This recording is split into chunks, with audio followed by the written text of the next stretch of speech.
በነገራችን ላይ ትግራይ ክልልና አማራ ክልል ወይም ኦሮሚያ ክልል አንድ አይደለም። ትግራይ ክልል እሳት ነው። ህወሓትና ጌታቸው ረዳ የሚመሩት አንጃ ግን የስልጣን ሽኩቻ አለ። ጌታቸው ረዳ ተሸንፎ ነው ፌደራል መንግስት የመጣው።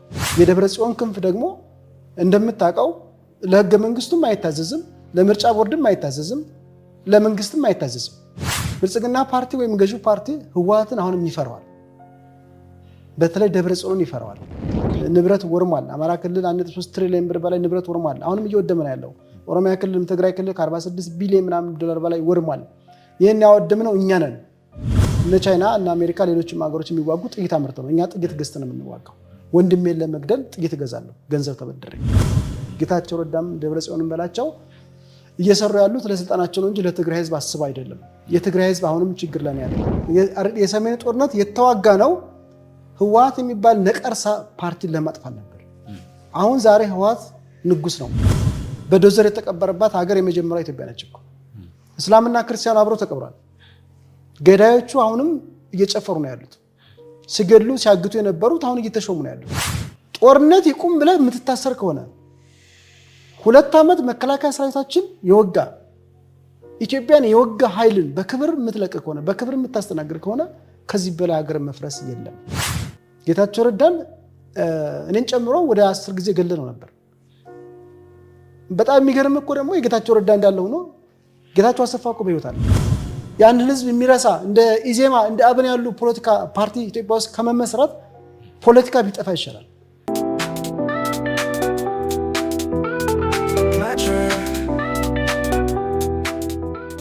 የምክክር ኮሚሽኑ እንግዲህ የቀረው አንድ ክልል የትግራይ ክልል እንደሆነ ይታወቃልና እንግዲህ የትግራይ ክልል ደግሞ አሁን ያለበት ሁኔታ እንደሚታወቀው ነውና ከዛ ጋር በተያያዘ ምክክር ኮሚሽኑ ትግራይ ለሚያደርገውን ምናልባት ይደረጋል አይደረግም ምክክር ኮሚሽኑ ሊያደርገው ይችላል የሚሉ ጥያቄዎችም ይነሳሉና ይህንን ሀሳብ እናነሳለን።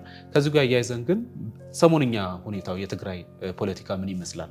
በተለይ አቶ ጌታቸውም የራሱን ፓርቲ ይዞ እየመጣ እንደሆነ እየሰማን ነው። የትግራይ ሊበራል ፓርቲ የሚል ለጊዜው ምርጫ ቦርድም ያልወሰነው እንደዚህ ያለ ፓርቲ ይዞ እየመጣ እንደሆነ ሰምተናል። ህወሓት ደግሞ በዚህ በኩል ብዙ ጥያቄዎችን ብዙ መግለጫዎችንም በመግለጫ አንደኛ ነው ህወሓት እንደሚታወቀውና ብዙ መግለጫዎችንም ሲያወጣ እያየን ነውና በተለይ ከወልቃይት ጋር በተያያዘ እነዚህ አዋሳኝ ቦታዎችን በተመለከተ ከአማራ ክልል ጋር ያለውን ሁኔታ ነገሩን እያከረረው ነው፣ ውጥረቱ እየነገሰ ነው የሚሉ ሰዎችም አሉና ከዛ ጋር በተያያዘ የትግራይ አሁናዊ ሁኔታ ምን ይመስላል? እነዚህን ሀሳቦች ይነሳ። ሀገራዊ ምክክር ኮሚሽኑ በነገራችን ላይ ኦሮሚያ ክልልም አማራ ክልል የሚያደርገው አንድ ከተማ ብቻ ነው። ለምሳሌ ኦሮሚያ ክልል አዳማ ነው አይደል ያደረገው፣ አማራ ክልል ባህር ዳር ነው። እንግዲህ አማራ ክልልና ኦሮሚያ ክልል በጣም ሰፊ ክልል ነው። ማህበረሰቡ የት እንዳለ ይታወቃል። ጥያቄው ደግሞ ኢትዮጵያ ውስጥ ያለው ችግር እስከታች እስከ ማህበረሰቡ የሚወርድ ጥያቄ ነው። አዳማ ወይም ባህር ዳር በአበል ከፍላ ያመጣው አማራን ይወክራል ኦሮሞን ይወክራል የሚለው ለኔ ሌላ ጥያቄ ነው። ሀገራዊ ምክክር ኮሚሽኑ ችግር እውነት እንዲፈታ ከተፈለገ በየወረዳው ገብቶ መስራት አለበት። ከዚህ አንጻር ኢትዮጵያ ውስጥ ኦሮሚያ ክልልና አማራ ክልል ካለው ጦርነት መስራት ስላልቻለ ሀገራዊ ምክክር ኮሚሽኑ ለይስሙላ ብቻ ያደርገው ነው። ለምሳሌ ከገጠር ከተማ አንድ ገበሬ ጥያቄ ሊኖር ይችላል ወይም ማህበረሰብ፣ ያ ማህበረሰብ አዳማ ወይም ባህር ዳር አይመጣም። አንደኛ ፖለቲካውን የማይደግፍ ከሆነ መንግስትም አይፈልገው። ስለዚህ አጠቃላይ ሀገራዊ ምክክር ኮሚሽኑን በታለመለት ዓላማ እየሰራ ነው ብዬ አልወስድም። ራሱ ለምን ካለው ነባራዊ ሁኔታ አንጻር ካለው የጸጥታ ችግር አንጻር ሀገራዊ ምክክር ኮሚሽኑ ለመስራት እንኳን ፍላጎት ቢኖረው ለመስራት የሚያስችል አውድ የለም። ወደ ትግራይ ክልል ስንሄድ በነገራችን ላይ ትግራይ ክልልና አማራ ክልል ወይም ኦሮሚያ ክልል አንድ አይደለም። ትግራይ ክልል እሳት ነው።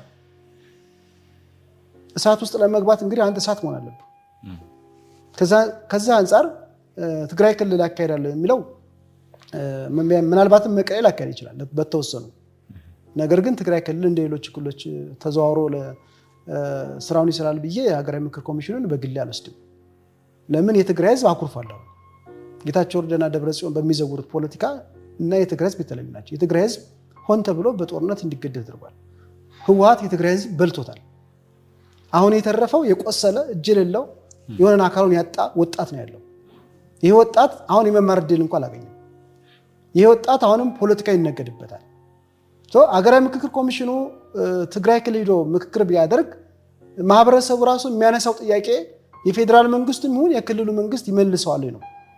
አሁን የትግራይ ህዝብ ጥያቄ ንብረቴ ወርሞብኛል፣ ልጄ ሙቷል፣ አባቴ ወንድሜ ሙቷል፣ ህይወት መልስ ቢለው መንግስት መመለስ አይችልም ማለት። ጦርነት ግን አይፈልግም። ህወሓትና ጌታቸው ረዳ የሚመሩት አንጃ ግን የስልጣን ሽኩቻ አለ። ጌታቸው ረዳ ተሸንፎ ነው ፌዴራል መንግስት የመጣው። ምንም ጥያቄ የለም፣ ተሸንፎ ነው። ማን ያሸነፈው? ደብረጽዮን። ደብረጽዮን ደግሞ ጌታቸው ረዳ ብቻ ሳይሆን ብልጽግናን የሚያሸንፈ በግለሰብ ደረጃ ተጽዕኖ ፈጣሪ ፖለቲከኛ ነው። የደብረጽዮን ክንፍ ደግሞ እንደምታውቀው ለህገ መንግስቱም አይታዘዝም፣ ለምርጫ ቦርድም አይታዘዝም፣ ለመንግስትም አይታዘዝም። ሰሞኑን በሚወጡ እኮ ዜናዎችም አይተህ ከሆነ ትግራይ ቴሌቪዥን ጌታቸው ረዳ ጄኖሳይድ ከፈጸመ ወይም የዘር ማጥፋት ከፈጸመ መንግስት ጋር አብሮ እየሰራ ነው እያለ ነው። እንግዲህ ማን ነው? ፌዴራል መንግስት ነው። ነገር ግን ደብረጽዮን በማግስቱ አዲስ አበባ ይመጣል። መንግስት በቀይ ምንጣፍ ነው የሚቀበለው። ከዛ አንጻር ነው ብልጽግና ፓርቲ ወይም ገዢው ፓርቲ ህወሓትን አሁንም ይፈራዋል። በተለይ ደብረጽዮንን ይፈራዋል። ጌታቸው ረዳ እንዳልኩህ ተሸንፎ ነው የመጣው። መንግስት ደግሞ ሁለቱን ኃይሎችን ለማዳከም ስለፈለገ ጌታቸው ረዳን ስልጣን ሰጥቶታል። ስልጣን የሰጠው ስልጣን ምንም ዝም ብሎ የቁም እስረኛ እንደማለት ነው። ስለዚህ ሀገራዊ ምክክር ኮሚሽኑ እነዚህን ችግሮችን ወርዶ ይፈታሉ የትግራይ ክልል ብትለኝ እኔ አይመስለኝም። ነገር ግን አሁንም ደግሜ የምነግርህ ኢትዮጵያ ውስጥ ያለው ችግር በሀገራዊ ምክክር ኮሚሽኑ የማይፈታ ከሆነ ከዚህ የባሰ ችግር ውስጥ ነው የምንገባው። ሀገራዊ ምክክር ኮሚሽኑ ደግሞ የሚነሱት አጀንዳዎች ሌላ ችግር የሚፈጥሩ ናቸው። ትግራይ ክልል ያለው ነባራዊ ሁኔታ ደግሞ ስታየው የትግራይ ህዝብ ለሀገራዊ ምክክር ኮሚሽኑም ታዛዥ ይሆናል ብዬ አልገምትም። ነገር ግን ሀገራዊ ምክክር ኮሚሽኑን እንደ በመልካም ጎን ቢወስዱት በእኔ በግሌ ደስ ይለኛል። ለምን እንዳልኩ ሰው ልጅ ሙቷል። የሞተ ሰው ህይወት አንመልስም። ንብረት ወርሟል። አማራ ክልል 1.3 ትሪሊዮን ብር በላይ ንብረት ወርሟል። አሁንም እየወደመ ነው ያለው። ኦሮሚያ ክልልም ትግራይ ክልል ከ46 ቢሊዮን ምናምን ዶላር በላይ ወርሟል። ይህን ያወደምነው እኛ ነን። እኛ ኢትዮጵያኖች ነን ያወደምነው። የምንገዳደለው እኛ ኢትዮጵያኖች ነን። በጣም የሚያሳዝንህ ስንገዳደል የሚገላግለን እንኳ የለም። ሀገራዊ ምክክር ኮሚሽኑ ደግሞ ከፖለቲካ ነፃ ሆኖ ይህን ችግር ይፈተዋል ካልከኝ እኔ አሁንም ጥያቄ ምልክት ነው የምለው። የሀገራችን ችግር እጅግ ውስብስብ ነው። ውስብስብ የሆነው ደግሞ የሀገራችን ፖለቲካ ችግሩን ለመፍታት ፈቃደኛ አይደለም። ፖለቲካው የዳቦ ጥያቄ ነው ያለው። ቅድም እንዳልኩ ላለፉት 50 ዓመታት ኢትዮጵያ ውስጥ ፓርቲ የሚቋቋመው ታጋይም የሚታገለው ለስልጣን ነው። በብሔሩ የሚነግር ነው እንጂ ለብሔሩ የሚያስብ ፖለቲከኛ ኢትዮጵያ ውስጥ እንደ ፖለቲካ እንደ ግለሰብ አለ። ለምሳሌ እስር ቤት የገቡ አሉ። እንደ ፖለቲካ ፓርቲ ግን አጠቃላይ ጥቅል አቋሙ የፖለቲካ ፓርቲያችን የስልጣን ጥማት ነው። የምንዋጋውም ስልጣን ስጠኝ አልሰጥህም። ሁለቱ ኃይሎች እየተዋጉ ነው ያለው። መንግስት ከፋኖ ጋር ብሎ ከሸኔ ጋር የሚዋጋው ለስልጣን ነው።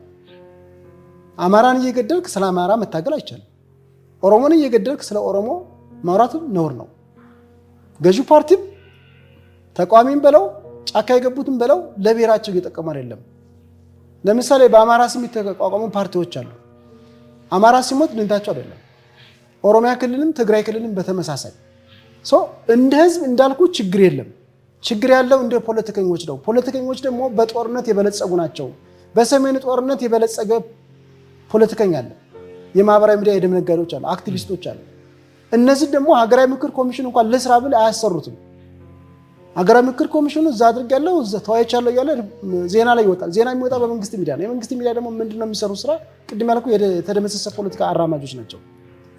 የትግራይ ክልሉ ችግር እጅግ ከሌሎቹ ምናልባትም ትግራይ ክልል ጦርነት ስለሌለ የተሻለ ነው ማለት ትችላለን። ግን እንደ ሀገራችን እንደ አጠቃላይ እንደ ሀገራዊ ምክክር ኮሚሽኑ በጥንቃቄ ካልተሰራ ቅድም እንዳልኩ ወደ ሌላ ችግር የሚገፋፋን ነው።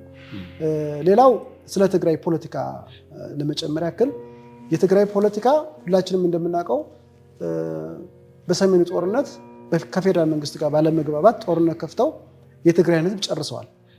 ኖቶ የትግራይ ህዝብ ብቻ አይደለም፣ የአማራንም የኦሮሞንም የአፋርን ህዝብ በልተዋል። በዋናነት ማለት ነው። ምንም ያተረፉን ነገር የለም። በጣም የሚያሳዝነው ከሁለተኛ ዓለም ጦርነት በኋላ በጣም ትልቅ ህዝብ ያለቀበት ከ1.5 ሚሊዮን በላይ ህዝብ ያለቀበት ጦርነት ኢትዮጵያ ውስጥ ያለው አሁን የቀጠለው ጦርነት ነው። ይህ ሲሆን አንድም የተጠየቀ ግለሰብ የለም። አልሸባብ እንኳን ፈንጃ ፈንጅቶ እኔ ነኝ ኃላፊነት ውስጥ ያለ አይደል? ኢትዮጵያ ውስጥ ግን ያሁሉ ሰራዊት ያሁሉ ህዝብ ያሁሉ አገር ንብረት ወርሞ ተቃዋሚም በለው ገዢው ፓርቲ በለው ማንም በለው በግለሰብ ደረጃ ማንም የተጠየቀ የለም። ለምን ካልከኝ ፕሮጀክቱ የምዕራባውያኖች ነው። ምዕራባውያኖቹ ኢትዮጵያኖችን በማባላት የራሳቸውን ዓላማ ለማሳካት ነው፣ እያሳኩ ነው። IMF ብለው ወርልድ ባንክ ገንዘብ የሚያበድሩን የራሳቸውን ስራ ለመስራት ነው። ስራቸውን እየሰሩ ነው ያሉት። እኛ ያለችንን ገንዘብ ለጦርነት እያዋልናት ወጣቱን አገር አምራች ነው ወጣት በጦርነት እያባላ ነው። ስንዴ እየተመጸወት ዶላር እየተረዳን የምንኖር አገር ነን። በጥይት ገዝተን የምንዋጋ ነን። በጣም የሚያሳዝንህ እነ ቻይና እና አሜሪካ ሌሎችም ሀገሮች የሚዋጉ ጥይት አምርተው ነው። እኛ ጥይት ገዝተን የምንዋጋው። ወንድሜን ለመግደል ጥይት እገዛለሁ ገንዘብ ተበድሬ። ይሄ ትክክል አይደለም። ይሄ ደግሞ በአንድም ይሁን በሌላ ህወሓት ወይም ህዝባዊ ወያኔ ሓርነት ትግራይ የመሰረተው ሴራ ነው። ላለፉት ከለውጡ በፊት ለነበሩት 27 ዓመታት የመሰረተው ወይም ያቋቋመው የብሔር መሰረት ያደረገ የፖለቲካ ስላልሆነ ብዬ ስለማምን አሁን ኢትዮጵያ ውስጥ ያለው ችግርም ከህወሓት ጋር ይገናኛል ማለት እችላለሁ። አሁን ያለው መንግስት የምታይ የህወሓት ሰዎች ናቸው። ወይም ኢህአዴግ የሚባለው ፓርቲ እዛ የነበሩ ክፋትን ጥንቅቅ አድርገው የተማሩ የሰው ልጅን ማሰቃየት፣ ማሰር፣ መግረፍን የተማሩ አሁንም በተግባር እያደረጉት ያለው ሀገራዊ ምክክር ኮሚሽኑ የትግራይንም የአማራንም የሌሎችንም በለው እነዚህ ነገሮችን ያማከለ ስራ ካልሰራ አሁንም ለሶስተኛ ጊዜ የሚደግምልህ ውጤታማ አይሆንም። እነ የመንን እነ ሱዳንን ማንሳት ትችላለህ። ችግሮቻቸውን በሀገራዊ ምክክር አልፈቱም። ለምን? የፖለቲካ ጣልቃ ገብነት፣ የውጭ ሀገር ጣልቃ ገብነት አለ። እኛ ሀገር ደግሞ የፖለቲካም ተጽዕኖ አለው። ሀገራዊ ምክክር ኮሚሽኑ የውጭ ጣልቃ ገብነትም አለ። ዶላር የሚሰጡ ለአንተ ወደው አይደለም። ዶላር የሚሰጡ የራሳቸውን ብሔራዊ ጥቅም ለማሳካት ነው። ይሄ ደግሞ ኢትዮጵያ ውስጥ ሆን ተብሎ እየተሰራ ያለበት ሁኔታ ያለ እንደመሆኑ መጠን ጌታቸው ረዳም ደብረጽዮንም በላቸው እየሰሩ ያሉት ለስልጣናቸው ነው እንጂ ለትግራይ ህዝብ አስበው አይደለም። የትግራይ ህዝብ አሁንም ችግር ላይ ነው ያለው። ነገር ግን የትግራይ ክልል፣ ኦሮሚያ ክልልና አማራ ክልል አንድ አይደለም። አሁን ትግራይ ክልል ረሃብ ነው እንጂ ጦርነት የለም። የትግራይ ታጣቂዎች እርስ በርሳቸው ሲዋጉ አላየንም። አማራ ክልል እርስ በርስ ነው የሚዋጉት። ኦሮሚያ ክልልም እንደዛ ነው። ከዛ አንጻር የትግራይ ማህበረሰብ የተሻለ ማህበረሰብ ነው ብለህ ትወስዳለህ። እንደ ማህበረሰብ ይሄ የሀገራችን ችግር እንደመሆኑ መጠን ሀገራዊ ምክክር ኮሚሽኑ ይበልጥ መስራት ያለበት አማራ ክልልና ኦሮሚያ ክልል ነው። ትግራይ ክልል ያለው ፖለቲካውን ችግር ከፈቱ ማህበረሰቡ እርስ በርስ የሚባላ የሚገዳደር የለም። ደብረ ሲና የደረሱት እኮ 120 ሚሊዮን ህዝብ ተዋግቶ ነው አይደል? ይሄ አንድነት ነው። አንድነት ካለ የትም ቦታ ታሸንፋለህ። ሀገራዊ ምክክር ኮሚሽኑ ደግሞ አንድነት ስለሌለ እርስ በርሳችን ስላልተግባባን ስለተበላላን ያን ችግር እንፍታ ተብሎ የተቋቋመ ተቋም ነው ወይም ኮሚሽን ነው ማለት እችላለሁ። መልካም። ያው በተለይ ባለፈው ጦርነት ላይ ብዙ እንግዲህ እልቂቶችን አይተናል። ቅድም ያው ስታነሳ እንደነበረው እንደው ትላንትናም እንደውም እያየን ነው። እንደው አንድ የህግ ባለሙያ እንግዲህ ወደ 18 የሚሆኑ የህወሓት እንግዲህ የዘር ማጥፋት አድርገዋል ያላቸውን እንግዲህ ወደ ፍርድ ቤት እንዲቀርቡ እነ ደብረጽዮንን ጨምሮ ማውጣታቸውን መነገሩን እየሰማን ነው። እና አንድ የሆነ ፍንጭ እንዳለ ያሳያል። ግን ህወሓት በዚህ በኩል ደግሞ መዳኘት የምፈልገው በዓለም አቀፍ ፍርድ ቤት ወይም ደግሞ የውጭ ጣልቃ ገብነት ካለ ነው የሚልም ሀሳብ አንስቷል። እና ከዚህ ከፍትህ ስርዓት ወይም ደግሞ ከዚህ ከጄኖሳይዱ ጋር በተያያዘ እንደው የተወሰነ ሀሳብ ተነሳለ። እንግዲህ በዓለም አቀፍ ፍርድ ቤት የሚከሰሱ ከሆነ ህወሓት ብቻ ሲሆን ማት የሚከሰሱ ባለስልጣናቶች አሉ። ለምሳሌ በሰሜኑ ጦርነት እኔ የምትወስድ ተሳትፌያለሁ። እኔ መጠየቃለሁ። የሰሜኑ ጦርነት የተዋጋ ነው ህወሓት የሚባል ነቀርሳ ፓርቲን ለማጥፋት ነበር። አሁን ዛሬ ህወሓት ንጉስ ነው። አሁን ህወሓት እኮ የጠቅላይ ሚኒስትሩ አማካሪ እየሆነ ያለው። ጌታቸው ረዳ ህወሓት ዋነኛው ተዋጊ አልነበር? የጠቅላይ ሚኒስትሩ አማካሪ ሆነዋል። እኔ እጄ የተዋጋሁት የትግራይ ህዝብ ለመምታት አይደለም። ኢትዮጵያን ሲያፈርስ የነበረውን የኢትዮጵያን ህዝብ ሲጨፈጭፍ የነበረውን ህወሓት የሚባለውን ነቀርሳ ፓርቲ ለመዋጋት ደን ሳይሳካልን መጥቷል። እኔም ከኔ ጀምሮ መጠየቅ አለብን። በዓለም አቀፍ ፍርድ ቤት ይሁን በኢትዮጵያ ባለው ፍርድ ቤት ይሁን ተግባራዊ የሚሆን ከሆነ ህወሓት ብቻ ሳይሆን እንዳልኩ ሌሎችም ትልልቅ ባለስልጣናቶችን ይነካል። ለምን? እኔ በግሌ የትግራይ ህዝብ፣ የአማራ ህዝብ፣ የኦሮሞ ህዝብ የዘር ማጥፋት ተካሂዶበታል ብዬ እወስዳለሁ። በማን ነው ካልከኝ አማራው በአማራው፣ ኦሮሞውም በኦሮሞው፣ ትግሬውም በትግሬው። እነዛ ማናቸው? የፖለቲካ እሊቶች በራሳቸው ህዝብ ላይ የዘር ማጥፋት ወንጀል ፈጽመዋል። ችግሩ ውስብስብ ነው። በሰብአዊ መብት ከሄድክ በርካታ እጅግ ዘግናኝ ድርጊቶች ተፈጽመዋል። በእናቶቻችን ላይ፣ በእህቶቻችን ላይ ሰውን እኮ በዶዘር የተቀበረባት ሀገር የመጀመሪያ ኢትዮጵያ ነች እኮ። እስላምና ክርስቲያኑ አብረው ተቀብሯል። ገዳዮቹ አሁንም እየጨፈሩ ነው ያሉት። ሲገድሉ ሲያግቱ የነበሩት አሁን እየተሾሙ ነው ያሉት። ደግሞ የሚገርም እኮ የሚሾሙት እኮ ገለል አይደለም እኮ ቀጥታ ሰላም ሲያደፈርስ የነበረውን የሰላምና ደህንነት ቢሮ አድርገህ ተሾመዋለህ። ኦሮሚያ ክልል ምን ያህል ነው? አማራ ክልልም እጅ አልሰጥ ብሏቸው ነው እንጂ ነው የሚያደርጉት ሌላ ነገር የለም። ደብረ ጌታቸው ማነው ዘመነን ወይም እስክንድርን እኮ ወደ ፌዴራል መንግስቱ ቢያመጡ የሚሾማቸው ከዚህ የተለየ አይደለም። ለምን ፌዴራል መንግስቱም የገዢው ፓርቲ የኢትዮጵያን ፖለቲካ ጠንቅቆ ያውቃል። ከዛ አንጻር የተከሰሱ ግለሰቦቹ በግለሰብ ነው። ይሄ ዝም ብሎ እንትና ምን አለ ለሚለው ነው እንጂ የሚሆንም አይደለም። ሌላው ፌዴራል መንግስቱ የትግራይን ባለስልጣናቶችን አስሮ ነበር በሰሜን ጦርነት በክብር ለቋቸዋል እኮ። በክብር ለምን ለቀቃቸው? በክብር መልቀስ ስላለብን ነው። ለምን የሰሜን ጦርነት ፌዴራል መንግስቱን ህወሓት አርበርብዶታል። ደብረሲና የደረሰው ተዋክቶ ነው እንጂ ጨፍሮ አይደለም የደረሰው። አቅማቸውን አይቷል። የትግራይ ህዝብ ግን አልቋል። አሁንም ደብረጽዮን ጠቅላይ ሚኒስትሩን ተሳርቦ ፌዴራል መንግስቱን የዘር ማጥፋት በትግራይ ህዝብ ላይ ፈጽሟል ብሎ በማግስቱ አዲስ አበባ መጥቶ የሚጨፍር ከሆነ አንድ የተቃዋሚ ፓርቲ ፖለቲከኛ ፓርላማ ላይ ኢትዮጵያ ውስጥ ያለው ጦርነት ይቁም ተብሎ የሚታሰር ከሆነ ከዚህ በላይ ታዲያ ፌዴራል መንግስቱ ህወሓት እንዴት ይፈራዋል? ጦርነት ይቁም ብለህ የምትታሰር ከሆነ 2 ዓመት መከላከያ ሰራዊታችን የወጋ ኢትዮጵያን የወጋ ኃይልን በክብር የምትለቅ ከሆነ በክብር የምታስተናግድ ከሆነ ከዚህ በላይ ሀገር መፍረስ የለም። ወደ ፍትህ ከሄድንም ደግሞ እንዳልኩ ኢትዮጵያ ውስጥ ሌላ የፖለቲካ ሪፎርም ያስፈልጋል። አሁን አብዛኛው ፖለቲከኞች አብዛኛው ተዋጊዎች በዓለም አቀፍ ፍርድ ቤት የሚጠይቁ ከሆነ ሁሉም እስር ቤት ይገባሉ። ስለዚህ እኔ በግሌ ብጠይቀኝ ፍትህ ካስፈለገ ልጇ የተገደለባት እናት ፍትህ ማግኘት አለበት። ለምን ልጇ የሞተው ከግብፅ ጋር ሲዋጋ አይደለም። የትግሬ ወጣት የሞተው ከትግሬ ጋር ከአማራ ጋር ሲዋጋ ነው። የአማራ ወጣት የሞተው ከአማራ ጋር ከኦሮሞ ጋር ከመከላከያ ሰራዊት ጋር ሲዋጋ ነው። መከላከያ ሰራዊትን በለው አማራን በለው ትግሬም በለው ሌላም በለው ኢትዮጵያዊ ዜጎች ናቸው። የሚያገዳድላቸው ፖለቲካው ነው። መከላከያ ሰራዊታችን አይደለም 5 ዓመት አንድ ደቂቃ መወጋት አይፈልግም። የሚያገዳድለው ፖለቲካው ነው። ፖለቲካው ማን ነው ካልከኝ ገዢው ፓርቲ ላይ ጨምሮ ሌሎች ተቃዋሚ ፓርቲዎች ከጀርባ ውጭ ሀገር ተቀምጠው የዶላር የሚነግዱ አንድ ማህበረሰብ ለሁለት ከፍለው የሚያባሉ መንግስት የማይጠይቃቸው እንደውም አንዳንድ ጊዜ የመንግስት አጋር የሆኑ ለምሳሌ እነ ስዩምን እነ ናትናኤል ማንሳት ትችላለህ። ከነሱ በላይ እንግዲህ ዓለም አቀፍ ፍርድ ቤት አንደኛ ጥይት የተኮሰ ብቻ ሳይሆን ጥይት እንዲተኮስ ያበረታታም መጠየቅ አለበት። ናትናኤል መኮንን እኮ አሁን አንተና እኔ እኮ ኤርፖርት ምንድን ማንም ያስጠጋል። እሱም በክብር ተቀበለዋለህ። ለምን የፖለቲካው የቀኝ እጅ ነው። ስለዚህ ወደ ፍትህ ከሄድን ኢትዮጵያ ውስጥ እስር ቤቱም አይበቃ የዓለም አቀፍ ፍርድ ቤትም እነዚህን ሰዎች ለማሰርም የሚያስችል ሁኔታ አለ ብዬ አላስብም። ነገር ግን እንዳልኩ የሞተ ሰው አይመለስም። በቃን አሁን ጦርነት ይቁም የሚል መንግስት ካለ የሚል ታጣቂ ካለ ችግሮች ሁሉ በሰላማዊ መንገድ ይፈቱ ብሎ የሚያምን መንግስት ካለ እንደው የፍትህ ስርዓቱ ቀርቶብን ከዚህ ጦርነት አቁመን ካሁን በኋላ እንኳን ወጣቱ መኖር ቢችል መከላከያ ሰራዊታችን 24 ሰዓት ጉድጓድ ውስጥ ዝናብ ፀሐይ እየተፈራረቀበት እሱም እንደኛ ሰው ነው።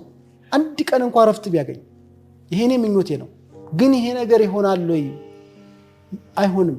ለምሳሌ አይሆንም ስልህ ፌዴራል መንግስቱ ህግ ማስከበርን ይቀጥላል ብሏል። ህግ ማስከበር ኢትዮጵያ ውስጥ እንዳልኩ የፖለቲካ ቃል ነው። ጽንፈኛ የፖለቲካ ቃል ነው። ህወሓትን እኮ ጁንታ ስንለው ነበር። አሁን ጁንታ ማለት ወንጀል ነው እኮ። ጌታቸው ረዳን እኔን ጨምሮ ወደ 10 ጊዜ ገለነው ነበር። በጣም የሚገርም እኮ ደግሞ የጌታቸው ረዳ እንዳለው ነው። ጌታቸው አሰፋ እኮ በህይወት አለ። ጌታቸው አሰፋ እኮ እኔ አንተም ባለስልጣን አንተም ጨምሮ ይመስለኛል በህይወት እንዳለ አናውቅም። ትክክል። ይሄ እኮ ራሱ የፖለቲካ ስራ እኮ ነው። ይሄ ባለበት ሁኔታ የፖለቲካ ዥዋዥዌ የዲፕሎማሲ ዥዋዥዌ ያለባት ሀገር በፍትህ ስርዓት የኢትዮጵያ ችግር ይፈታል ብዬ እኔ አላምንም። ይህን ስል ግን ፍትህ ስርዓቱን ለመተግበርም አስቸጋሪ ነው። እውነት ጥፋተኞች በተለይ የሰብአዊ መብት ወንጀል ያደረሱ እኔ ጥፋተኛ ነኝ ብለው አምነው እጃቸውን ይሰጣሉ ከሚለው አንፃር ነው። የዓለም አቀፉ ፍርድ ቤት ሆና ኢትዮጵያ ውስጥ አሁን ተቋቋማል አይደል? የሀገራዊ ፍትህ የሆነ አዋጅ ወጥቷል አይደል? በትክክል። የአዋጅ እኮ በዋናነት የሚያጠነጥነው እርቅም መሰረት ያደረገ ወንጀለኞች እንደ ወንጀለኛቸው በህግ ይጠየቃሉ። ቀለል ያለ ወንጀል የሰሩ ደግሞ በርቅና በይቅርታ ማህበረሰባችን ደግሞ የጦርነት ወንጀል የደረሰበት ካሳ ይከፈላል የሚለው አሁን ይሄ አዋጅ ወጥቷል። ግን አዋጁ ይተገበራል ካልከኝ እንዴት ነው የሚተገበረው? ማን ነው ጠያቂው? ማን ነው ከሳሹ? ማን ነው ተከሳሹ? ይሄ ራሱ ከጀርባ ፖለቲካዊ እሹ አለበት፣ ወይም በፖለቲካ የሚዘወር ነው አለው። እኔ ለፍትህ እየሰራው ነው ለህዝብ እየሰራው ነው የሚል መንግስት አለ ለመባል ነው እንጂ ችግሩን መሬት ወርዶ የሚፈታ አይደለም። የኢትዮጵያ ችግር እጅግ ውስብስብ ነው። ነገር ግን ከዚህ ውስብስብ ችግር ለመውጣት ጦርነት በቃኝ የሚል ትውልድ ያስፈልጋል። የመከላከያ ሰራዊታችን ሞት የኔ ሞት ነው የሚል ትውልድ ያስፈልጋል። የኔ ልጆች የግል ትምህርት ቤት የተማሩ እኔ አሜሪካን ሀገር እየተመላለስኩኝ ሌላው እየሞተ እየተፈናቀለ በቃኝ የሚል የመንግስት ባለስልጣን ያስፈልጋል። በብሔር ተቋቁሞ በብሔሩ እየነገረ 4 ኪሎ ሲገባ ወይም ፓርላማ ሲገባ ያን ህዝብ የሚረሳ እንደ ኢዜማ እንደ አብን ያሉ ፖለቲካ ፓርቲ ኢትዮጵያ ውስጥ ከመመስረት ፖለቲካ ቢጠፋ ይሻላል። አሁን አብን እኔ ለምሳሌ አብን አለ ብትለኝ አብን የአማራ ህዝብ ቁጥር 1 ጠላት ነው። በአማራ ህዝብ ደም የነገደ በአማራ ህዝብ የበለጸገ ቤት መኪና ዳቦ ያገኘ ጸረ አማራ ጸረ ኢትዮጵያ የሆነ ፓርቲ አብን ነው። ኢዜማ ነው መውሰድ።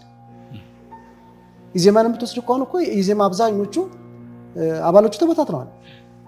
ለምን እኔ የታገልኩት ፓርቲ መሰረትኩት የሀገርን ችግር ልፈታ ነው ብለው ተበታትነው ግማሾቹ ሸሽተው ወደ ውጭ ሄደዋል። ሌሎቹ ደግሞ ወደ የተለያየ ፓርቲ ተቀላቅለዋል። የሀገራችን ችግር እስከዚህ ድረስ ነው ያለው። ይህ ችግር የሚፈታው ደግሞ ይቅርታ በመባል ይቅር በቃ መንግስት ካሳ ልክፈል ቢል ለትግራይ ህዝብ 1000 ዓመት አይከፍልም። ለአማራ ህዝብ ልክፈል ቢል አይችልም። ለኦሮሞ ህዝብ እንደዛ አይችልም። አቅም የለውም። የሀገራችን ኢኮኖሚ በጦርነት ደቋል። መንግስት በልጽጌያለሁ አድጌያለሁ ሲባል ትሰማለህ አይደል? እሱ ፕሮፓጋንዳ ነው። በዲፕሎማሲ ስኬታማ ነን። የት አለ ዲፕሎማሲ? የት አለ ባህር ኃይል? የባህር በር የት አለ? የባህር በር መጠየቅ እኮ ፍላጎት ነው እንጂ የዲፕሎማሲ ስራ የለም። በህብረ ብሔራዊ አንድነት መጥቷል። የት አለ ህብረ ብሔራዊ? አማራ ከአማራ ጋር እየተገዳደለ፣ ኦሮሞ ከኦሮሞ ጋር እየተገዳደለ ህብረ ብሔራዊነት ወይም ሀገር አንድነት አለ? የለም። ሰላም አለ? የት አለ ሰላም? ከአዲስ አበባ ውስጥ አሁን የት አለ ሰላም? የትም ቦታ መሄድ እኮ አችልም። ጥይት ባይገልግ ጉልበተኛ አግቶ ገንዘብ ይሄን ያህል ገንዘብ አምጣ ይላል። ከሌለ ትገደላለህ። ኢኮኖሚያችን የት አለ? አንድ ሰው ደሞዝ 3000 ብር ለትራንስፖርት የሚያወጣው ራሱ ከ3000 ብር በልጧል። የኢትዮጵያ ህዝብ ኢትዮጵያ ውስጥ ያለውን ችግር ስለሚረዳ ምናልባትም አንድ ቀን ጥሩ ጊዜ ይመጣል ብሎ ስለሚያስብ ነው እንጂ ኢትዮጵያ ውስጥ ያለው ችግር እኔ የትም ሀገር አለ ብዬ አላምንም። አንዳንዶች ካድሬዎች ኤርትራን ሲከሱ ያለ ኤርትራ ውስጥ መንግስቱ ጨቋኝ ነው፣ ማህበረሰቡ ችግር ላይ ነው ያለው። እውነቱ መንግስቱ የኤርትራ መንግስት ዲክታተር ነው። ሁላችንም እናውቃለን። ተቋሚ ፓርቲ የለም፣ ምርጫ የለም። ከዛ ጋር በተያያዘ እንደውም ምናልባት አብረህ እንድታነሳልኝ ስለፈለኩ ነው የባህር በሩንም ጉዳይ በተመለከተ ውስብስብ የሚመስሉ አንዳንድ ችግሮችንም እንበለው ሁኔታዎች እያየን ነው። በተለይ ደግሞ እዚሁ መሀል አዲስ አበባ ላይ ተቀምጠው የኤርትራ መንግስት የሚቃወሙ እንዲሁም ደግሞ ለጦርነት ሁሉ የሚዘጋጁ እንዳሉ እየሰማን ነው። በተለይ በአፋር በኩል እንግዲህ ጦርነት እንከፍታለን የሚሉ ማለት በዚህ አይነት ሁኔታ እንግዲህ የባህር በር ውስጥ ይገኛል ወይ የሚሉትን ሀሳቦች አንድ ላይ እናንሳ። ኦኬ፣ ወደዛ ላይ እየሄድኩ ነበረ። ሀሳብ ልቀጥልና ከዛ ለምሳሌ ኤርትራና ኢትዮጵያን ባወዳድርልህ ኤርትራ ከኢትዮጵያ ሰላም ሀገር፣ ኤርትራ ከኢትዮጵያ የተሻለ ሰላም ያለበት ሀገር አርገም ቢያንስ ሰው አይሞትም። ኤርትራ ትልቁ ነገር የመንግስት ኃላፊነት የዜጎች በሰላም ወጥተው በሰላም እንዲገቡ ነው፣ መኖር እንዲችሉ ነው። አማራ ክልል መኖር ብርቅ ነው። አማራ ክልል ታመ መሞትም ብርቅ ነው። በጥይት ተጠብሰ ነው የምትሞተው። ከፊል ኦሮሚያ ክልል እንደዛ ነው ያለው። ትግራይ ክልል ማህበረሰቡ አፈር እየበላ ነው ያለው። ህወሓት ይነግድበታል እንጂ የትግራይ ህዝብ አያውቀውም። ከኛ የተሻለች ኤርትራ ተሻለች። 4-5 ሚሊዮን ያህል ህዝብ ያለባት ኤርትራ ተሻለች ብዬ መውሰድ እችላለሁ። ወደ የባህር በሩ ስንሄድ እኔ የባህር በር አቋሜ የኢትዮጵያ መንግስት የባህር በር ጥያቄ ማቅረቡ በጣም እጅግ የምደግፈው ነው። ለምን መሰለህ? ያን ስል የባህር በር ለሀገር ያስፈልጋታል ብዬ አምናለሁ። ነገር ግን የባህር በር ለማን ነው የሚያስፈልገው? ለማን ነው? ለኢትዮጵያ ነው አይደል? ኢትዮጵያ ማለት ደግሞ እያንዳንዱ ዜጋ ተቆጥሮ ነው አይደል? መጀመሪያ የሰው ልጅ መኖር አለበት። መኖር ላልቻለ ሰው ስለ ባህር በር ብታወራለት ምን አገባኝ? ነገ እየሞትኩኝ እኔ ስለ ባህር በር ምን አገባኝ? ደንታ አይደለም እኮ። መጀመሪያ ነገ ለመኖር እኔ ዋስትና ያስፈልገኛል። መንግስት የባህር በር ጥያቄ ማንሳቱ ኢትዮጵያ የባህር በር ያስፈልጋታል። ነገር ግን መጀመሪያ መሰራት ያለባቸው ስራዎች አሉ። እኛ የኛን ችግር በሰላማዊ መንገድ ሳንፈታ የባህር በር በሰላማዊ መንገድ አገኛለሁ ማለት ይህ ቅዠት ነው። በዓለም አቀፍ የባህር በር ህግ መሰረት ወይም የውሃ ህግ መሰረት የባህር በር የሚገኘው በሰላማዊና በሰላማዊ መንገድ ብቻ ነው። የባህር በር ካላቸው ሀገሮች ጋር መልካም የዲፕሎማሲያዊ ግንኙነት በመፍጠር አብሮ በመስራት የኔ የባህር በር ጥያቄ ለአንቺም ለእናንተም ጥቅም አለው ብሎ የሚያስረዳ ተጽዕኖ ፈጣሪ መንግስት ወይም ዲፕሎማሲ ስራ ያስፈልጋል። ከዚህ አንጻር ለምሳሌ እኔ በግሌ ኢትዮጵያ የባህር በር ማግኘት አለባት የማስበው ከአሰብ ነው። በታሪክ አጋጣሚ ቀይ ባህርን ጨምሮ ኢትዮጵያ ካለ አሰበኛ ነበረች። ህወሓት ግን ሆን ብሎ የራሱን ዓላማ እኔ ታላቋ ትግራይ ሲሆን የባህር በር እንዲኖር ይፈልጋሉ ብሎ ኤርትራን ሆን ብሎ በመገንጠል ኢትዮጵያ የባህር በር እንድታጣ አድርጓታል። ከዚህ አንጻር ነው መንግስት አሁን የባህር በር ጥያቄ ኢትዮጵያ ያስፈልጋታል ብሎ ማንሳቱ መልካም ነው የምልህ ከዚህ አንጻር ነው። ነገር ግን ይቅርታ የባህር በር ጥያቄ ነው እንጂ ግብ አይደለም፣ ፍላጎት ነው። ፍላጎትን ደግሞ ለማሳካት ካልቻልክ አሁንም የምነግርህ የፖለቲካ አጀንዳ ነው የሚሆነው። ከኤርትራ የባህር በር ለማግኘት ከኤርትራ መንግስት ጋር ያለ ግንኙነት ወሳኝ ነው። የኤርትራ መንግስትን ግብጽ ጋር ምሰራ ናት። የኤርትራ መንግስትን የሚቃወሙ ፓርቲዎችን አዲስ አበባ ላይ በክብር እየሰበሰብ ከኤርትራ ወይም ከአሰብ የባህር በር አገኛለሁ ማለት ይህ ቅዠት ነው። የራስን ችግር በሰላማዊ መንገድ ሳትፈታ የባህር በር በሰላማዊ አገኛለሁ ማለት ይህም ቅዠት ነው፣ ሽለላ ነው። በተለያዩ ሚዲያዎች አሁን እኔም እሳተፋለሁ። ኢትዮጵያ የባህር በር ያገኛታል አቋሚ ነው። መንግስት የባህር በር መጠየቁ እንዳልኩ አግባብ ነው። ነገር ግን ስራ መሰራት አለባቸው። ከዛ በፊት እኛ እርስ በርሳችን እየተበላላን ከኛ ጋር አብሮ የሚሰራ ሀገር የለም። አሁን ከጎረቤት ሀገሮች ጋር እኮ እንደ አፍሪካ ቀንድ ብትወስድ እኮ እኛ ከደቡብ ሱዳን ብቻ ያለን። ግብጽ ኤርትራን ወሰደች፣ ግብጽ ሱዳን ወሰደች፣ ግብጽ ሶማሊያን ወሰደች። በቅርቡ ደግሞ አሁን ጅቡቲን ማድረግ እየጎበኝ ነው አልሲሲ ወይም የጅቡቲና የሱዳን መንግስት ግብጽ እየተመላለሱ ያሉት። ይሄ ለምን ይመስላል? ይሄ የሆነ እኮ ከኛ የሚያገኙትን ብሔራዊ ጥቅም ስላጡ ነው። ኤርትራ ከኢትዮጵያ መንግስት ጋር ታርቃ ነበር። ከኢትዮጵያ መንግስት ጋር አብራ መስራት ትፈልግ ነበር፣ ያልሆነም። ስለዚህ የኢትዮጵያ መንግስትና ወደ ግብጽ ሄደች። ጅቡቲም እንደዚሁ፣ ሶማሊያም እንደዚሁ፣ ሱዳንም እንደዚሁ ወደ ግብጽ የሄዱት በእኛ ችግር ነው።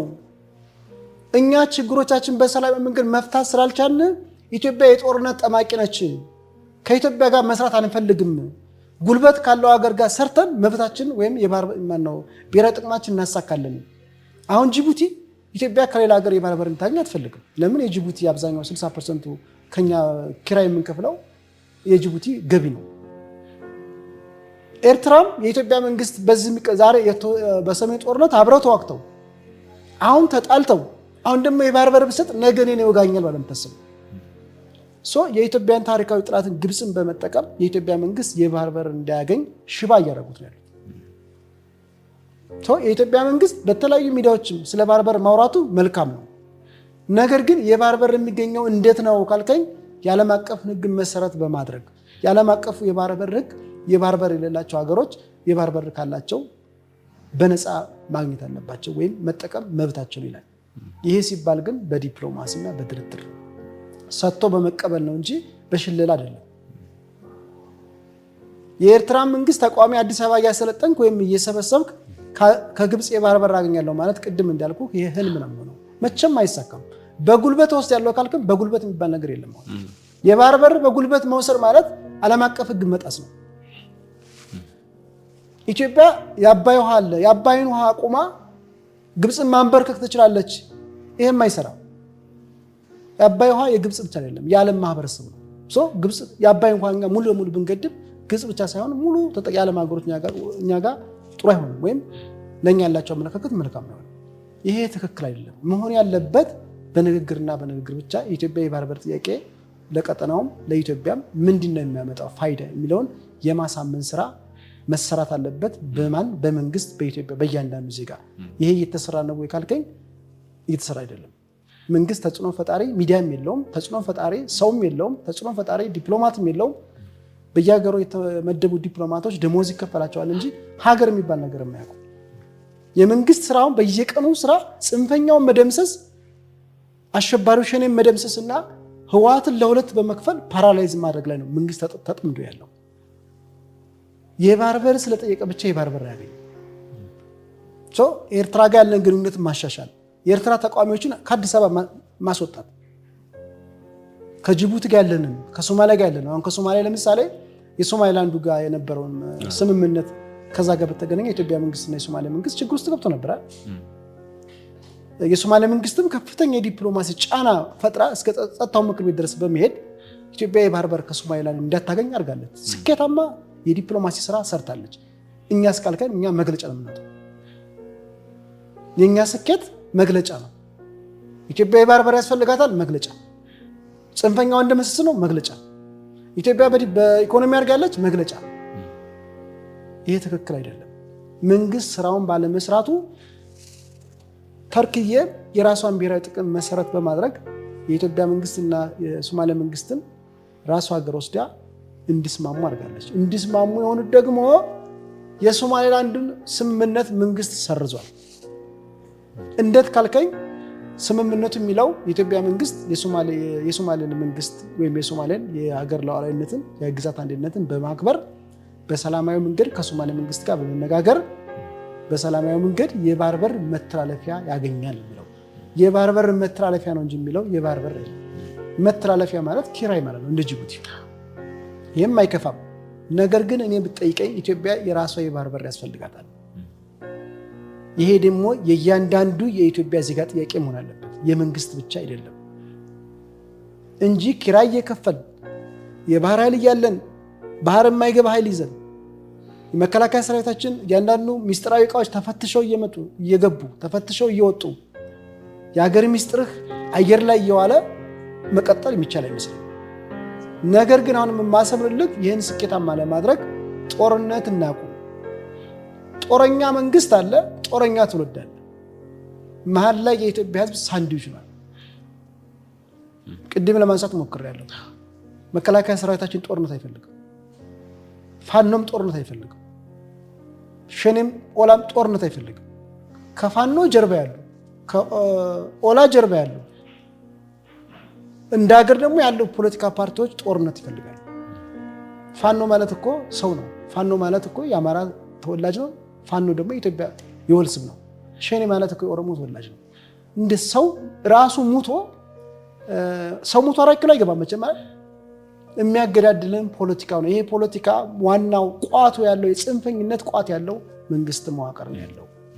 ሲቀጥል አገር ውስጥም ከሀገር ውጭም ያሉ የተለያዩ ማህበራዊ ሚዲያ ላይ የሚሳተፉ የደም ነጋዴዎች፣ ፖለቲከኞች የሆነ ሰዓት ኦሮሞ ይሆናሉ፣ የሆነ ሰዓት አማራ ይሆናሉ፣ የሆነ ሰዓት የሆነ ፓርቲ ደግፋል፣ የሆነ ሰዓት ደግሞ እንደ ዶላር እንጨምር የሆነ ዶላር ሲጨምር ወደዛ ይሄዳሉ።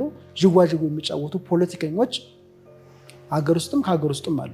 አንዳንዶቹ ደግሞ በአማራ ማህበረሰብ ሲነግሩ የነበሩ ዛሬ በውጭ ሀገር ሄደው እኔ ውጭ ሀገር የተሰደድኩ ለአማራ ብዬ ነው የሚል እኮ ፖለቲከኛ አለ አይደል? እንዴት አማራ ዝዬ ሞተ ለአማራ ውጭ ሀገር መሰደድ ለአማራ ተገልጋይ ምን አገናኘው? መሞት ካለብህ ትሞታለህ። መታሰር ካለብህ ክርስቲያን ታደለ ታስረ የለም። ክርስቲያን ታደለ ታሰረ እኮ መንግስት ይፈነቅል እኔ በግሌ አይመስለኝም አይደል? ጦርነት ይቁም ማለት ወንጀል የሆነባት ሀገር ስለ ዲሞክራሲ ማለት ነውር ነው። አሁን ኢትዮጵያ ውስጥ ጦርነት ይቁም ተብሎ ሰላማዊ ሰልፍ ይወጣል። አዋጁም አሁን ኬንያ እኮ አዋጁ ወጥቶ አዋጁ ወጥቶ ሰላማዊ ሰልፍ ወጥቶ እኮ አስቁሟል። ጦርነት ይቁም ከማለት በላይ ምርጥ ኢትዮጵያዊ የለም። ጦርነት ይቁም ከማለት በላይ ጀግንነት የለም። በመከላከያ ሰራዊት ደም የምንነግድ፣ በወጣቱ ደም የምንነግድ እኛ ፖለቲከኞች፣ በተለይ ደግሞ የደም ነጋዴዎች ፖለቲከኞች ለኢትዮጵያም ለቀጠናውም ጸንቅ ናቸው። ለምሳሌ እንደ ሀገራችን ያለው ችግር ስጨምቀው በአማራ ማህበረሰብ፣ በኦሮሞ ማህበረሰብ፣ በትግሬ ማህበረሰብ የሚነግዱ የፖለቲካ ኤሊቶች፣ የማህበራዊ ሚዲያ የደም ነጋዴዎች ግን የሁሉም ቋት ያለው መንግስት ማህበር ነው። እነዚህ ለኢትዮጵያ አንድነት ብቻ ሳይሆን ለቀጠናው አንድነትም ጸር ናቸው። በተግባር ደግሞ እንዳልኩህ ጅቡቲም፣ ሱዳንም፣ ሶማሌም ኤርትራም ወደ ግብፅ ሂደዋል። ግብፅን ፈልገዋት አይደለም። ሶማሌ ለምሳሌ ነገር ሶማሌ በሶማሌ ታሪክ እንደ ኢትዮጵያ መንግስት መስዋዕትነት የከፈለ የለም። መከላከያ ሰራዊታችን እስከዛ ድረስ ለሶማሌ ህዝብ ደሙን እየሰጠ ነው ያለው። የሶማሌ መንግስት ወደ ግብፅ ሄደው ከኢትዮጵያ መንግስት የሚፈልገውን ስራ አላገኘ ነው። የዲፕሎማሲ ስራ ደግሞ ብሔራዊ ጥቅምን መሰረት ያደረገ ነው። የኢትዮጵያ መንግስት ካላመኑበት አይደለም ግብጽ ለምን ቦኮ ሃራም ጋር ሊቀላቀሉ ይችላሉ? የራሳቸውን ብሔራዊ ጥቅም መሰረት ያደረገ ነው። እኛ ችግሮቻችን በሰላማዊ መንገድ መፍታት አቅቶን እየተዋጋን እያለን ጎረቤት ሀገሮችን የማይፈልጉን የትኛውም ተቋም አይፈልጉን። እንዴት ተባለ በሚወጡ መግለጫ በዲፕሎማሲም በኢኮኖሚም በማህበራዊም ስኬታማ ነን ሲባል ትሰማለህ። እሱ ቅድም እንዳልኩ የፖለቲካ ፕሮፓጋንዳ ነው። ስኬታማ አይደለም። ሰው እየሞተ ስኬት የለም። ሰው እየተፈናቀለ ስኬት የለም። እኔ ለምሳሌ ከአዲስ አበባ ወጥቼ የሆነ ቦታ ልሄድ ግን አልችልም። እኔ እኮ ደውሎ የሚያስፈራሩ አሉ። እኔ ለምሳሌ እንገረኝ የመንግስት ሚዲያም የግል ሚዲያም የአሸባሪ ሚዲያም ይጥራይ ስለ ሀገሬ ማውራት ይፈልጋል። ስለሆነ ክልል ስለሆነ ወረዳ ብታወራይ ግን ደንታ አይደለም። አሁን ሳወራለህ የትግራዩንም የአማራ ክልሉንም የኦሮሚያ ክልሉንም ማወራለህ እንደ ሀገር ነው እንጂ አማራ ብቻ ተገሏል፣ ኦሮሞ ገዳይ ነው ወይም ትግሬ ገዳይ ነው ወይም አማራ ተጨቁኗል እያልኩ አይደለም። ኢትዮጵያ በሙሉ የኢትዮጵያ ሕዝብ ተጨቁኗል። ማን ነው የጨቆነው? ይሄ የደም ነጋዴ ፖለቲካ። የአማራ ማህበረሰብ እንደ እባብ የተጨፈጨፈው በዋናነት በራሱ በአማራ የፖለቲካ እሊቶች ነው። እያለ ይቀጥላል። አሁንም የአማራ መጨፍጨፍ የአማራ ሞት መፈናቀል ቢያማቸው 18 ቦታ ተበታትነው አይታገሉ። 18 ቦታ ከሀገር ውስጥም ከውጭም ሀገር ተቀምጠው በማህበረሰቡ አይነግድም። ይሄ ማህበረሰብ ያሳዝነኛል። ለምሳሌ ልንገርህ፣ አንዳንድ ጊዜ ስለ አማራ ስታወራ ከብሔር ጋር የሚያገናኙታል። እኔ ማንም በለው አይደለም ሰው የሆነ እንስሳ አላግባብ ሲሞት እኔ ያመኛል። አሁን ከምንም በላይ የሚያመኝ የመከላከያ ሰራዊቶችን ሞት ያመኛል። ለእናት ሀገሬን ዳር ድንበር መከበር አጥንቴን ደሜን ሰዋለሁ ብሎ የገባ መከላከያ በየጥሻው ሲሞት ይዋል። አማራ ክልል ሲሞት ይዋል። ኦሮሚያ ክልል፣ ትግራይ ክልል ተጨፈጨፈ። ማን ነው የጨፈጨፈው? ወንድሙ። ይሄንን ደግሞ የሚቀበሉ የሀገራችን ሚዲያዎች በተለይ የመንግስት ሚዲያ ደመሰስ ነው ይሏል፣ ተበታተነ ይሏል፣ ጫካ ገባ ይሏል። ካሁን በኋላ በቃ ምንም ራሱን ስጆ የተላገሪ ነው የሚል ይሏል። ህወሓትን ታስታውሳለህ አይደል? ዱቄት ሆነ። ከዱቄት ተነስቶ ደብረሲና ደረሰ። እንደዚህ ከዱቄት ተነስቶ ደብረሲና የምትደርሰው ይሄ ነው። ቃላቶቹ እነዚህ ቃላቶች ሌላ የሀገር አንድነትን የሚያፈርሱ ናቸው። የፖለቲካ አቃቃ ጨዋታ ነው። ሀገራዊ አንድነት ላይ የሚባል የሚሰራ ስራ የለም። ሚዲያዎቻችን እንዳለ የሀገራችን ሚዲያ ተበርዘዋል። ይሄን ስል ግን ሁሉም እያልኩ አይደለም። ለሀገራችን ያለውን ችግር አሳስኳቸው የሚሰሩ የመንግስት ሚዲያዎች አልፎ አልፎ አሉ። ቅድም የኦሮሚያ ክልል ኦቤን አንስቼልሃለሁ። ኃላፊነት በተሞላበት ሲዘግብ ያለው አማራ ክልል ብትል ከወረዳ አንስቶ እስከ ዋናው እስከ አሚኮ 24 ሰዓት የሚወሩ ስለመደምሰስ ነው። ፋኖ አንድ የመንግስት ካድሬ ሲገል ሙሉ በሙሉ ሚዲያው ሀዘን መግለጫ ነው። ንጹሃኖች ሲጨፈጨፉ 100 እና ከዛ በላይ ሲጨፈጨፉ ጽንፈኛ ይሏቸዋል። አንዲት እናት እያለቀሰች ያያት የ85 ሰው እያለቀሰ ያየው ህፃን ልጅ ተገሉ ሬሳ ያየህ ጽንፈኛ ማለት ይሄ ከዚህ በላይ ሀገር መጥላት የለም። አማራ ክልል ውስጥ ያለውን ችግር ቅድም ያልኩ በዘር ማጥፋት የሚጠየቁት አንደኛ በአማራ ስም የተቋቋሙ ፖለቲካ ፓርቲዎች ናቸው፣ ገዢው ፓርቲን ጨምሮ። ሌላው ደግሞ ለአማራ እንታገላለን ብለው ጫካ ገብተው እርስ በርሳቸው የሚዋጉ ፖለቲካ ነገር የሚባል የማያውቁ የመንግስት ፕሮፓጋንዳ እየሰሩ ያሉ ኃይሎች አሉ። እነዚህም የአማራ ህዝብ ጥላት ናቸው። በተመሳሳይ ኦሮሚያ ክልልም ትግራይ ክልል እነዚህ ካልታከሙ ድረስ የኢትዮጵያ ችግር ይፈታል ብዬ በግሌ አላምነው። ይህን ደግሞ ዝም ብዬ ሳይሆን ማወራው ካለው ነባራዊ ሁኔታ አንጻር ነው። ጦርነት ይቁም የሚል እንግዲህ ምርጫ ተካሂዷል አይደል? ምርጫ ተካሂዶ ህዝቡን የሚወክሉ በግለሰብ ደረጃ ፓርላማ ገብተዋል። እስቲ እንደው አንተ ታውቃለህ? አንድ ህዝብ ተመራጭ ተቃዋሚ ፓርቲዎች ያልሆኑ ገዢው ፓርቲ ብልጽግና ፓርቲ ወክለው የገቡ ፓርላማ ጦርነት ይቁም ብሎ የሚናገር ተናገር ታውቃለህ? ምን አገባው እሱ? የሱ ልጆች 4 ኪሎ ነው ያሉት። የሱ ልጆች ከአዲስ አበባ ነው ያሉት፣ ወይም ባህር ዳር ነው ያሉት፣ ወይም አዳማ ነው ያሉት። ጦርነት ይቁም ብሎ የማይናገረው የሱ ልጆች አልተጠሙ። ግን የአማራ እናት፣ የኦሮሞ እናት፣ የትግሬ እናት እያለቀሱ ነው ያለው። ሌሎችም ብሔር ብሔረሰቦች በጦርነት በኑሮ ውድነት በሰላም እጦት መከራቸውን እያዩ ነው ያሉት። ይህን ያክል ነው የሀገራችን ፖለቲካ የታመመው። ሰው ራሱ እስካልጠማው ራሱ እስካራበው የሌላው መፈናቀል የሌላው ሞት ካላሳሰበው ይሄ እንስሳ ነው። የሰው መከራ የሰው ሞት የማያመው ሰው ካለ በቁመና ሰው ነው፣ በተግባር ግን እንስሳ ነው። እንስሳ እኮ አሁን ለምሳሌ ውሻ ታውቃለህ? ውሻ እኮ ያለቅሳል። ሰው እኮ አሁን የሰው ሞት ሞቶ እኮ ብሔሩን ነው የሚጠይቁት እኮ። ዛሬ ይሄን ያህል ሰው ሞተ፣ ምንም ደንታ የላቸውም። አማራ ክልል አንስቻለሁ አላለም? ህዝቤ የአማራ ክልል ህዝባችን ይሏል። ህዝባችን ነፃ ለማውጣት እንደው እንዳረሳው እንጂ እኮ ሰሞኑን ደግሞ አማራ ክልል ኦሮሚያ ክልል ተጀምሯል። አሁን አመራሮች እየሰለጡ ነው ያሉት እና ሞቷቸው ነው መሪ ቃላቸው ነው ከሆነ የአማራ ክልል ነው ምልክ ምንድነው የሚለው? የአማራን ህዝብ ለማዳን ኢትዮጵያ ነፃ ለማውጣት እንሰራለን። የአማራን ህዝብ ከማን ነው የሚያድነው? ኢትዮጵያ ነፃ የሚወጣት ከግብጽ ነው? አማራው ነህ አማራ ነኝ ብለህ እኔም በብሔር አላምንም። አገኔ ብሔሬ ኢትዮጵያ ነች።